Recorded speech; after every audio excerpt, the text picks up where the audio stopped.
انت جبت التابلت يا اختي صورت وسيله عليه. مساعده مع اه مكرمه. بس هم كمان كسلانين شويه فما كملوش العمل يعني. تمام.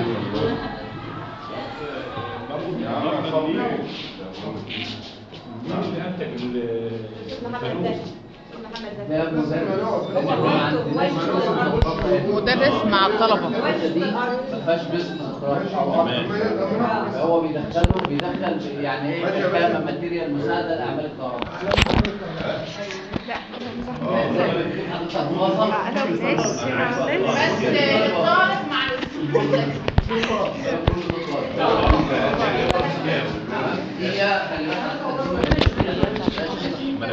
خطوات معينه هي حسب التمرين اللي انت ماشي عليه. كلها زي دي. تمام. الطالبه بترسم الحاجات دي وتحط في ماده كده وتشيل الحاجات اللي عليها بتطلع بالشكل اللي هو جميل. يبقى انا محتاج بعد كده الطالبه بتبدا تثبت المقاومات والحاجات